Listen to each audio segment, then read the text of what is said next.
ministry, you know, the wives of senior pastors. And they put on I sponsored a program dealing with child prevention, child abuse prevention and the like.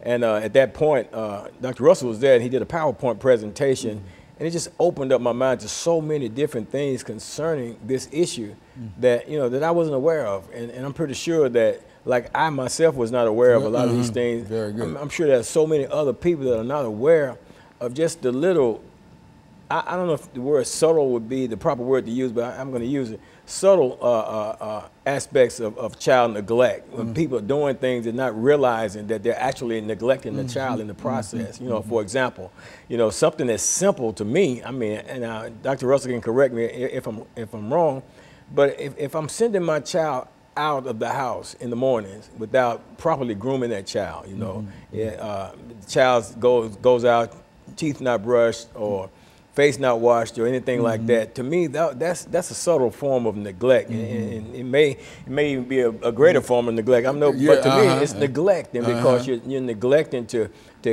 provide the care for that child.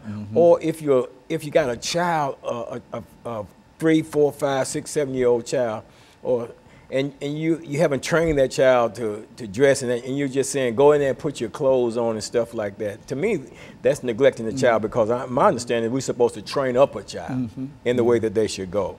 And that includes, you know, showing them how to sit at the kitchen table and how to hold their knives, their spoons and forks, and how to eat and eat properly, because they're going out and they're going to be interacting in a social setting. And if we don't train them in the house, then we're neglecting the child, because we're neglecting to train the child. So the child gets out into general public and don't know how to connect and function because they've been neglected in the home in terms of being trained in how to do these things. And now, so they go forth and they don't have the necessary social skill to interact. And Dr. Russell, I would imagine you would also say that the very word neglect is exactly what you mean, which is to say not to pay any attention to, not to help, or not to inform, not to teach, and et cetera. And so anytime that a parent is not teaching his child, he or she is neglecting that child, not only a parent, any other individuals who don't deal. Would that be a correct statement in reference to how sociologists and others look at this? Neglect is anything that prevents a person from developing the skills necessary for life, you know, to deal with life. It's, you know, it can be as subtle as, you know, not telling a child or teaching a child their ABCs. It could be, you know, as subtle as not, as Dr. Walker said, it's teaching them how to brush their teeth in the morning, teaching them how to groom their hair, how to prepare to go out and meet society.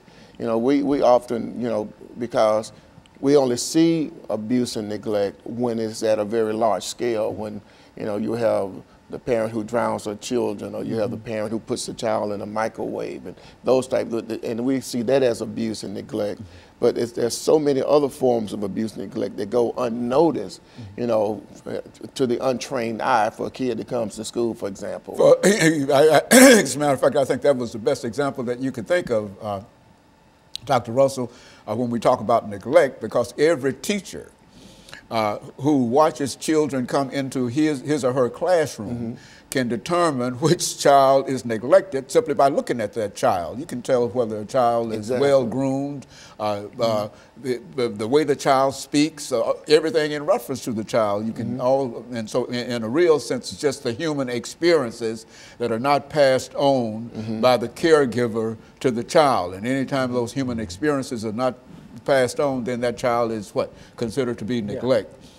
I watched, they had a training on traumatic brain injury, and it was surprising that some forms of neglect and abuse has such an effect on normal brain activity and functioning.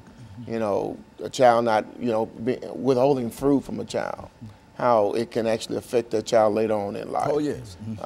You know, withholding love, you know, and just really nurturing, withholding that nurturing mother or father type of connection with that child can actually affect certain brain activity to where the child grows up with these holes, where they, then they start looking for other things to fill those holes.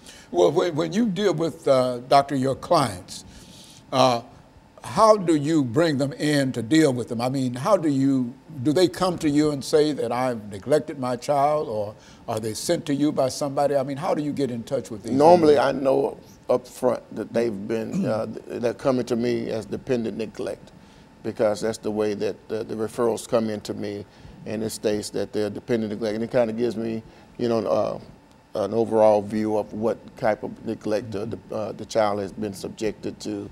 And so when I'm working with that child, the first thing I try to do is to gain their trust.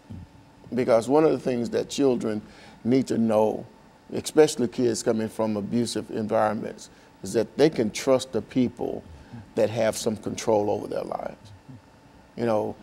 Because when you look at a child who's been abused by his mother or his parents, that child has zero trust with any other adult.